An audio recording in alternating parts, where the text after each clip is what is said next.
Hey guys, it's been a long time. Welcome to Unbiased Rugby. This is a live show. I don't know how many people are going to tune in. I haven't been on my channel for so long that I've actually been quite nervous to actually do another show. I've been thinking about it for quite some time, and I just haven't had, or maybe I just haven't had the will, or I haven't had anything to actually get into to actually do a show. But if you know me, you know that I'm a very big Bulls supporter, and they're my team, and yeah, they got thoroughly whacked. Hey Mark, how's it going? They got thoroughly whacked on the weekend by Benetton. It was quite exciting. You know, like I could give every single excuse under the sun, saying, "Oh, there weren't any Springboks playing," and the travel, and it was very hot, and I could say anything. But all I can say is congrats to Benetton for winning the game. Pretty Bulls. Oh, jeez, and I thought we were building this like super club. They got a great coach, and it just seemed to all fade in the distance. But I'm not gonna read much into it. It is what it is. I'm under the impression, I really honestly do believe, I'm actually have to put my glasses on here.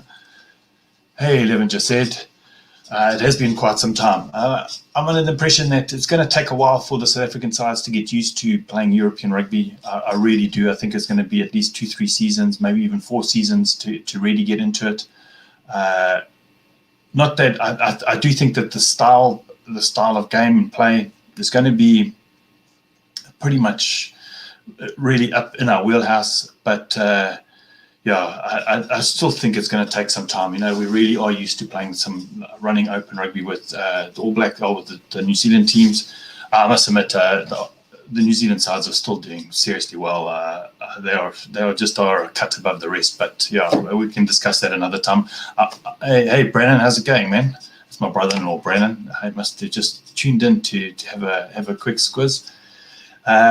But so what I'm going to do tonight is I'm just going to chat about 2 things. With the Bulls game, it really made me start thinking about us going north. And I wasn't expecting us to make European rugby straight away, but it must have been part of the negotiations. I must admit, Mark, I can't wait. But what I'm going to try to do is I'm going to try get into what I'm going to talk about, and then I'll try to answer questions as and when they appear on the side there. I just forgotten what I was saying. Oh yeah, with the Bulls game, it's really started making me thinking, especially with the United champ. I'm going to put my banner up here quickly. Live shows. So it really started thinking about the United Rugby Championship, and that we actually have been included in European rugby. I really wasn't expecting that. I was expecting that it would be quite some time before that happens, that would be included. But it looks like that must have been part of the negotiations. It does mean quite a lot of things for South African rugby. It really started making me thinking, can we really actually compete against the Northern Hemisphere sides? I think currently, we're a little bit hamstrung. That's why I wanted to discuss this. I was going to discuss joining the Six Nations first, but in actual fact, I might combine both topics that I was going to talk about tonight. So we're talking about rugby salary caps, and we're going to talk about joining the Six Nations. So I'm just going to put in I just did a little bit of research, that not a hell of a lot, but I just did a little bit. Let me just actually make that a little bit bigger, if I can over here. So I was essentially trying to put it into context. Now, as a South African sides or South African franchises, primary franchises, only have a 60 million rand salary cap that they can't go over, and that's to obviously, I think it's to employ 42 players, contract 42 players, if I'm not mistaken. I think a certain amount they do have for development players that fall outside of that, but essentially it's about 60 million. So I started equating that into pounds because I started doing a little bit of research compared to the other teams that play in European rugby. Because at the end of the day, if we want to play European rugby, I want to see our teams win. And honestly, just doing the maths, it's just pure maths. At 60 million rand, that's only £3 million salary for the year. That's a salary cap for the South African sides. That is fairly low. If you compare that to top 14, it's almost 180 million rand that they're spending. It's over £9 million that they're spending on their teams. We just can't compete against. So actually, the Premiership can't even do that. Mark, the Irish budget was quite. Those are from 2018. Those figures that I got. I think I read it somewhere, but I could be completely wrong. But those were the figures that I picked up for the Irish sides, not Connacht and Ulster. I think those are a little bit lower. But I think Munster's is quite high, and Leinster is higher than Munster's. The beauty of Leinster is obviously they have great systems to bring the young players through. But yeah, I do think at the end of the day, to win European rugby, essentially it does boil down to how much money you have. And if we're only coming in with a £3 million budget for salary cap, we're just never going to compete. You may have big guys, but you just don't have the players. Because if you look at Leinster, Munster, if you look at a lot of them, Toulouse, Saracens, Exeter, not that Saracens played this year, but Exeter, they've got some seriously good world-class players, and and those players cost money. You take somebody like, I think, Andre Pollard's on £1 million. That equates to 17, 18 million rand. It's in at a 60 million budget. You've got 42 million left for the rest of your team, and you've just paid for one player, and and he gets injured, and then you're stuffed. So that 60 million was for 6 sides. So it was the Cheetahs and the Kings that were playing in Pro 14, and then obviously the 4 traditional strong franchises that were playing in Super Rugby. So now with the Cheetahs and the Kings essentially falling away, I'm not sure if they're still going to have their 60 million rand budget for their teams. They might drop to the same as the Pumas and the Griquas that dropped down to 15 million rand. I'm talking in rands, guys. That is the currency I work with, but you can imagine it's about 20 rand to the pound. I think that's. If I look here, that's 15. I've got about 15 rand to the pound here in some of these figures here. Whatever. It's a lot. No, I've got 1 to 20. Sorry, 3 million pounds to 60 million rand is 1 to 20. So that would leave the Kings basically would fall away completely. 60 million. It'd probably give you about another 100 million that we could probably divide amongst the 4 sides. That only takes it up to 85 million. That basically means we're the same as the Scottish side in 2018. And essentially we need to be up to where, I think the Premiership figures may have changed a little bit. I think they've gone down to 5 million for next year with no marquee players. The Premiership one's a little bit different. It's normally 7 million, and then they allow 2 marquee players, and then they have injury bonuses. And if they take players from their systems and they have local players, then it's a little bit different. But I just don't think, we expect, as a South African, we expect the Springboks to win, and we expect our sides to win, and that's how we live our lives. I'm sure Crusaders fans are the same, Leinster fans are the same. You expect your teams to win, and it's just not going to happen with a budget that low. So what are the solutions for that? I think it's inevitable. I think South Africa will be heading up north to go play Six Nations. I'm just going to get rid of the screen here.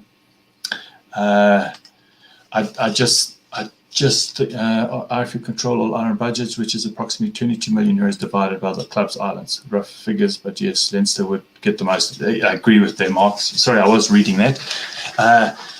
Leinster do get the most, but at the end of the day, if it was the same kind of system in New Zealand, the Crusaders would probably get the most money, even though the Blues have the most money normally. The Crusaders would get the most money. South Africa would probably be the Bulls that would get the most money. So it's, you've got to put your money where you're going to have your greatest success. Not that the Bulls did very well in the game, but that's I'm not going to talk about that too much.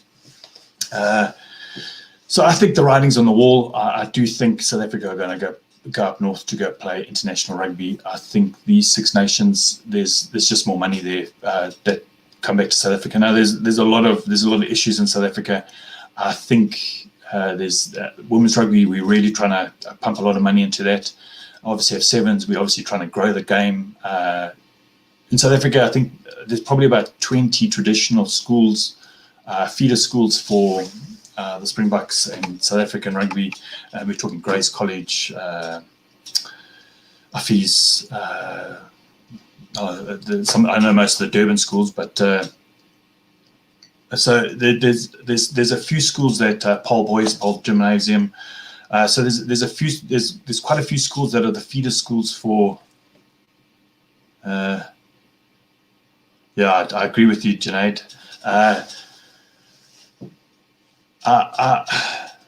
There's 20 feeder schools. I do think they need to grow the game more at a grassroots level and obviously expand the game into traditionally non-rugby environments. So obviously try and include 20 additional schools that are not as representative in South African rugby. And I do think that's how they should be growing the game. I've always been a big believer in that there's two ways of how a country should operate. It's all about your national side and it's all about your grassroots. And if both of them are really strong, generally what happens in the middle takes care of itself. Because at the end of the day, 6-year-olds want to become Springboks, and Springboks are there to train the 6-year-olds. It's just the way that's honestly what I believe. It's like an ice cream sandwich. But I do think that maybe it's time for the franchises to start going a lot more privatized. I know that Bulls Rugby, it's a billionaires club, Rupert family and Patrick Motsepe, dollar billionaires that own a percentage of Bulls Rugby. I know that Rock Nation, or the investors of Rock Nation, have bought into the Sharks. So I think the money's there. I think that was the main reason why they wanted to go in Europe, because that's where the sponsorship deals would be for South African rugby. Boers of Fuzz. Hey, man. Yeah, I'll come back to that one, Mark. So from a financial point of view, I just think we have to literally go lock, stock and barrel, go up north. They've got the Trans-Tasman competition, which looks like that's going to be the competition, or we don't know, with Australia only winning 2 of the 25 games. I just think the money's up north for us, and I just don't think the money's down here, and that's what it's going to come down to. It's going to come down to rands and cents, or dollars and pounds,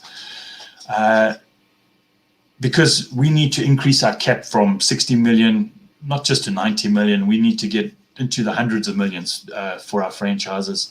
So the Bulls need at least 110, 120 million rand budget for their salary cap to obviously get the kind of players that you have. Because you think, a couple of years ago, we had the Bulls were made up of Lotte Jacha, Achia Snyman were part of the team. And those are the world-class players. Obviously got Dwayne Vermeulen. Andre Pollard was in the team. I was trying to remember the center's name, and he's obviously playing in Montpellier. But they had all these great players. Peter Step-Toy's going. Malcolm Marx is playing in Japan. I think Bongi's going to Durban. So the players are actually, our big top players are going north. And now, at the end of the day, you can have tribalism, you can have a lot of things, but at the end of the day, the reason why I like to go watch the teams play, and if you think about it, if you've got Leinster playing against the Bulls, you want to have the strongest Bulls team possible, or Munster. You want to have the strongest possible team, and that includes having a Springboks that includes having really good development players. And we need the money to be able to keep some of these players. Look, the chances are, I don't think any franchise is going to be able to keep Andre Pollard. I think his salary is just way too high. But we need to be able to have the not Mornay Steyn, but the next 100 Apollo. I'm just trying to think who the next. I think LT90 is even gone. So you want the strongest team to appear on that field, and you can have Jake White, you can have the best coaching teams in the world, but you're just not going to have a competitive team if you only have 60 million rand.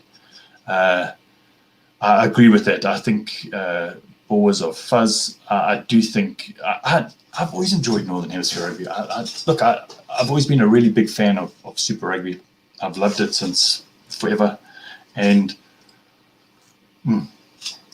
but I don't know. I'm gonna be honest. I used to watch a few Pro 14 games, but mainly just the big derbies. So actually, there's just one big derby I used to watch, and that was Leinster versus Munster. But I watch a hell of a lot of Premiership games. I find that the Premiership games are a lot closer. The teams are a lot more evenly matched. The budget, their salary cap seems to work. I've been reading a lot about salary caps being introduced for the Pro United Champions, the United Rugby Championship. So yeah, I honestly feel it's going to happen. It's going to happen sooner rather than later. But it actually made me start thinking about, traditionally, as a South African, there's one team that we want to beat, and that's the benchmark that we try judge ourselves against. And in the last couple of years, it just hasn't been the case. But it's obviously playing the All Blacks. And it really started making me thinking, we play the All Blacks twice every year. Every year we play them. And now they're going to be doing a home and away in the Rugby Championship. But I was thinking, imagine, now everyone's talking about a Southern Hemisphere Lions kind of team, which I don't think would work. It just wouldn't work. I agree that we have to play New Zealand at least once a year. I've got an idea for this, where we can actually make the New Zealand games a lot more meaningful. It generates a lot more revenue, and maybe not as big as the Lions, but probably you'd have the World Cup, the Lions, and then this. What I'm proposing is that we only play New Zealand once in a World Cup cycle, either before the Lions tour or after the Lions tour. So you'd have the World Cup, and then we have the New Zealand tour. So we'd go play the All Blacks once in a cycle, 3 test series, home, and then home in the one cycle, and then away in the next cycle. So as a South African, I would only get to see the All Blacks once every 8 years. And in New Zealand, I'd only get to see the Springboks once every 8 years. I just think if you had played 3 or 4 franchise games, so there was 3 proper tour. I mean, a really proper tour, exactly like the Lions. Proper 4 games against the franchises, 3 tests, maybe a Barbarians or Maori or All Black Maoris game, and that happens once in a cycle, home and away, alternating. And I just think that would really be a huge, big revenue spinner. It would make those games a lot more special. I was actually trying to do the maths, and I was going, if we did that, we'd only play New Zealand probably either 3 times or 4 times because of a World Cup. You'd play, and if we were in the same pool, hopefully we'd play them 5 times in a cycle, and that's it. And we would make that the 3rd big revenue spinner for rugby in the world, because it would make it really, really exciting.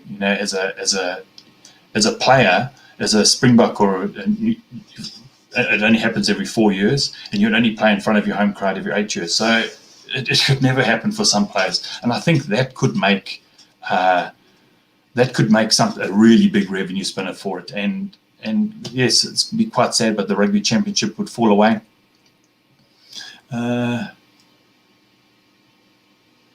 With South African franchises moving north now, do you think South African players and Europe teams will return to South African teams? Just said, I don't think so, unless there's some money. Yes, we're getting some players back. The Mornay Steyns, the Dwayne Vermeulens. They're coming back at at the end of their careers. We want to keep some of the Springboks coming back, and some of the top players, the Dupree twins, to come back. They should be back in Durban. They should be playing in Durban. They really should be playing in Durban, and we should have the top players here. And it's only going to happen if there's money flowing through the system. And the only way to have money flowing through the system is actually increase the budgets. The only way to increase the budgets is to go north. The only way to go north and be competitive is to privatize the franchises and get other billionaires involved or whoever.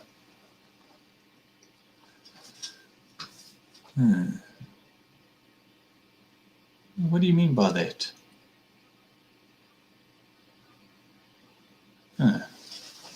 So yeah, that's my opinion on the salary cap for South Africa and going north. I think it's the writings on the wall. We're going north. I think the salary cap needs to be increased for South African teams to make us competitive. Just put your comments down on the side here of what you think, and put your comments down below of what you think of that. So I think I've spoken about that. I'm trying to be a little bit more concise than normal. I have been known to waffle in the past, so I think I'll leave it at that. I'm just going to talk quickly about the All Black side that's been selected. I was watching the breakdown, and I saw the players being selected and then being chosen. It's a fairly good side. There's a few areas that I'm a little bit concerned with. I just don't think the All Blacks have found a replacement for Conrad Smith. I don't think there's not going to be a replacement for a Conrad Smith kind of player for some time. I think Anton Leonard-Brown is close, but I just don't think he's there. I'm a bit concerned with the props, even though I like King Carl, one of my favourite players. Mark, lots of South African players in the United Rugby Champions Cup are not playing for South African teams, which is the problem. So I'm a bit concerned with their props. I think with Joe Moody and Ofa Tungafasi injured, I think it's a big step down to their next set. I'm not saying Angus Tauvau and all those players aren't great. I just think there's a little bit room for. I'm actually just going to grab the team sheet chart just so I can have it. Sorry, guys. There we go. Sorry, guys. I just want to put it on my left screen on the left just so I can actually see it. There we go. So, okay, the hookers, Dane Coles, Cody Taylor, pretty simple. But yeah, I was looking at the props. Carl Tuakanufi, I've always liked him. I think he's had a great season. He's really worked really hard. I've always liked Angus Tauvau. I think he's a fairly smart kind of loose head prop. Looking at the locks pretty much choose themselves. Now, the loose forwards, I don't know. I like Dalton Papali. Actually, I do like most of those. Hoskins Sotutu I've always liked for quite some time. Ardie Savea is on another level. But yeah, I'm just I don't know what kind of balance they're going to have. Are they going to play two open side kind of system? Who's their dedicated number 8? Who's going to be playing there? Who's going to be the big burly Peter-Steph du Toit? So then I was looking at the halfbacks. No, TJ Perenara, and that was not that it was a shock. He is gone, but Aaron Smith he's the shoe in there completely. First 5'8". Ooh, I think Richie Mo'unga is the man at the moment. I do think he is the man. Going through the midfields, it's great to see David Havili there. I just think he's just played so much rugby. It's just great to see him. And then the outside backs, Damon McKenzie, great to see him back. So yeah, I think overall, it's a fairly well balanced side. I think next week I'll try to chat about the Irish selection, a few of the players that I really like in Ireland currently playing.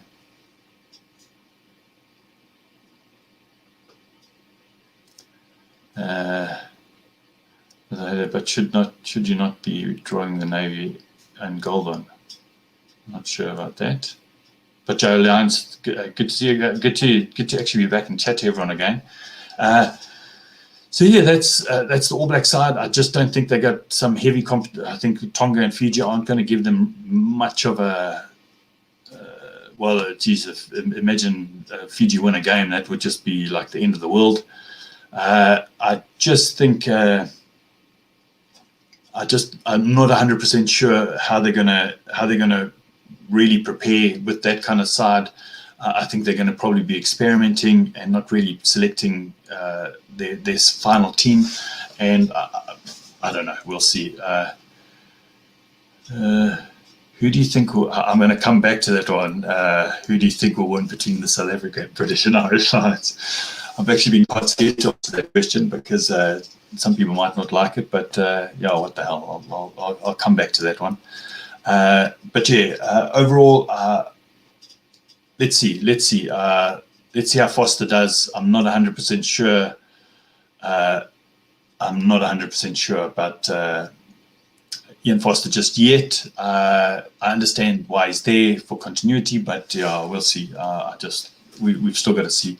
Mark Duffy of Donna's loyalties to Springboks is over after CJ left. Actually, Joe Leons, Mark actually sent my father-in-law this cap, and he sent us jerseys, and he asked me what jersey I wanted, and I said to him, just send me the jersey of your team, and I'll support that team going forward in the Pro 14.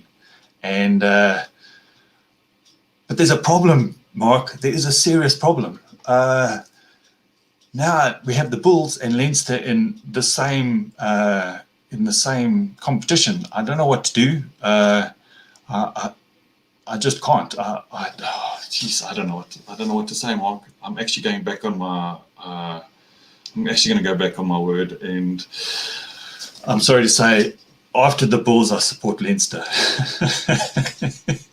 I have to say that. Sorry, man. Sorry. It's just yeah. Sorry. Yeah. So coming back to the United Rugby Championship, I do like the format. I do think it's going to be a great competition. I think they've learned from the mistakes of Super Rugby. Yeah, I'm looking forward to it, and I'm looking forward to what's going to happen. But yeah, let's go back to that big question. Let's go back to that big question. Who do you think is going to win between the South Africa or British and Irish Lions? You know what? With the Bulls.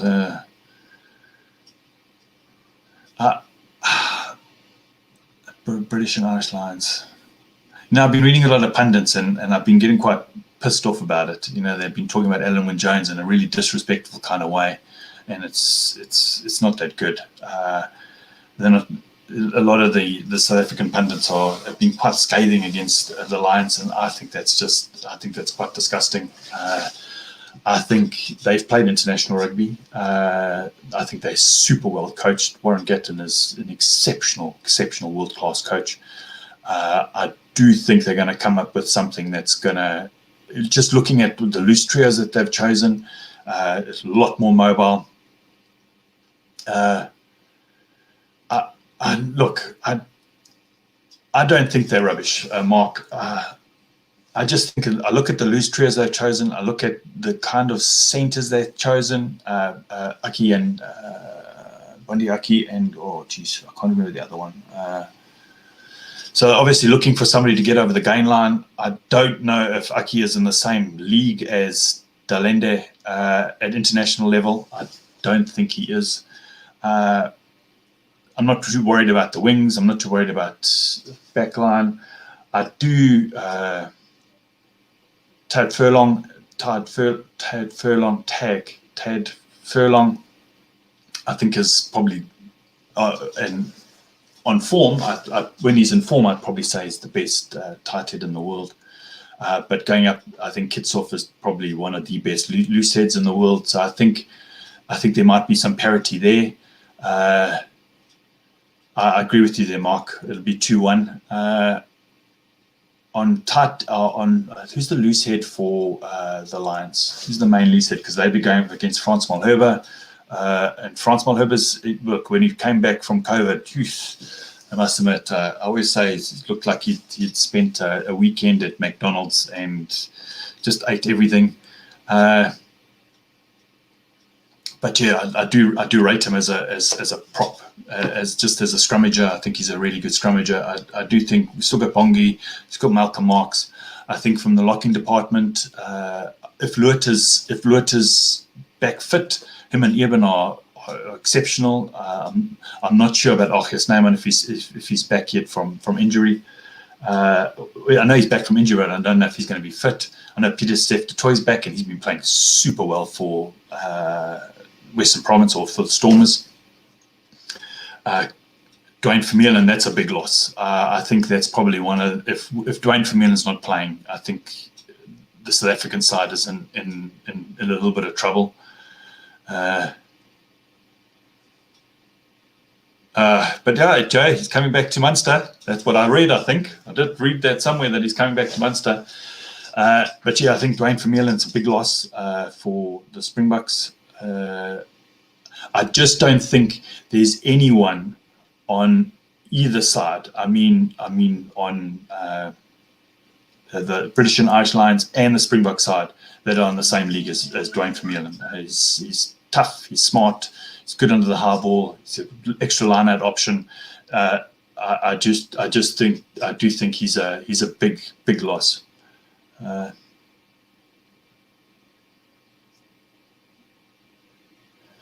I actually don't know how to answer that question.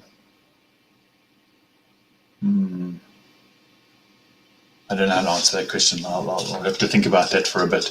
Listen, guys, if you've got some questions, just try send them to me during the week to my email address. It should be under my about.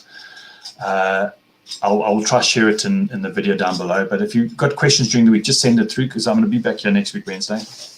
I'm going to try to do it every Wednesday, just one show a week. I'm not going to do a preview and a review. I you know what they say. I've got a laugh, and I prefer to watch the rugby and talk about it every now and again than actually just get into what I used to do before. It just became quite jarring, and then with Gordon not being around, I just didn't have the same passion for it. So this is the kind of show I'm going to be doing once a week. We just send questions, we just chat. Nothing too over the top, too fancy. But yeah, looking at our backline, I think Andre Pollard is back. I think having Mornay staying back is brilliant. I think he's a really good cover for 10 and 15. Frans Steyn is also fit, so let's see. Mark, let's see how they play against Japan. I think that's going to be a real litmus test for the Lions. But the Lions are the team that they start off quite slow and they play very traditional, and then slowly as they start playing the games, they start getting into their game plan, just like any side. But yeah, I'm concerned because the Springboks have only got the two Georgian sides. I didn't even have a Springbok A side. Yeah, I think so too. I do think so too, Joe. I think he is looking. Actually, he wasn't a really big beer drinker. He was more a Coca-Cola drinker. That was Gordon. Coke, and he was happy. You know what I mean? So yeah, I don't think it's going to be as easy as what we think. I do think the Springboks will win at least one. I do think the Lions will win at least one. I think the next one will be a problem. Let's hope it's not the same as the bloody New Zealand thing and it's a draw. That would really drive me bloody bonkers. What I picked up from the Bulls game is it really depends on where the refs are from. I think there's an Australian, a New Zealand, and a French ref. So I think it's going to play into the way that the styles are reffed, the way the game is in charge. We'll see. We'll just have to see. We'll just have to see. Let's see. There's one player that you really have to watch. His name is he plays for the Sharks. He's the number 15, and I've just forgotten his name. Lisa, this is getting old. It's really for the birds. If somebody's got his name, if you could just put it there, the 15 for the Sharks, the number 15 for the Sharks. Fussy, that's it. Fussy, mark my words, guys. Mark my words. 4 or 5 years, maybe 5 years from now, the guy will be World Player of the Year. He is that good. Maybe I think he's going to be blooded quite slowly under Willie Leroux, but yeah, it's the player to watch. Like, seriously, if you can get to watch a Sharks game and you can see him play, the guy's got serious skills. I think it's Cheslin's Colby with a little bit more physicality, with a boot. So it's very, very different, and really, you really need to get to watch him because he's a special player. And the Sharks have got some great players coming through. Buthelezi I really like. So yeah, there are some great players. But yeah, okay, coming back, let me do it. Springboks 2-1. There we go. Done. Springboks to win 2-1. I agree. Surfentine, I wish he was back. Jan Surfentine, huge big loss to South African rugby. A huge big loss to South African rugby. But yeah, with Dalenda and Am playing, I do think that's a really, really good combination. But Surfentine I feel he was better than Jesse Creel. That's saying a lot. That is saying a hell of a lot. Sorry, man. Exactly, Tyrone Green. Geez, if you saw him playing for the Lions, and then now he's playing for Harlequins. And jeepers, the guy's always... I like Ryan Bird. I can never pronounce these things that well. If I'm pronouncing it wrong, then just tell me I'm pronouncing it wrong. It's quite difficult sometimes when you got to do some of the Pacific Island names when I used to do the shows beforehand. It used to take forever to practice the names. So get it wrong, it happens. Most people butcher the South African names in any case, so it's okay. It's a game for all.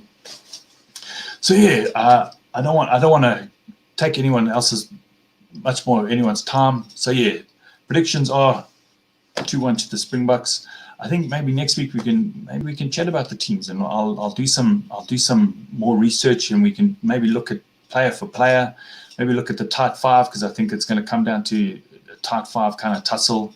It is all about front football, so it comes down to your tight five. How your loose forwards react to your tight five, and how your back line can actually either defend and attack from an attacking thing. But yeah, guys, if it's the first time watching my show, please subscribe. I really do enjoy subscribers to the channel. If you've got something to say below, just ask a question, go for it. If you think I'm talking rubbish, tell me, hey, you're talking rubbish. Just put it down below and just play completely open cards. But yeah, guys, I'm going to sign off there, and thanks for everyone for joining, because it was really good to actually see everyone again, like regulars. It was quite nice that you're all out there still watching the game and still enjoying it. But yeah, guys, have an absolutely wonderful week, and if you just show a bit of love to everyone around you, and chat to you guys soon. Cheers, man. Bye.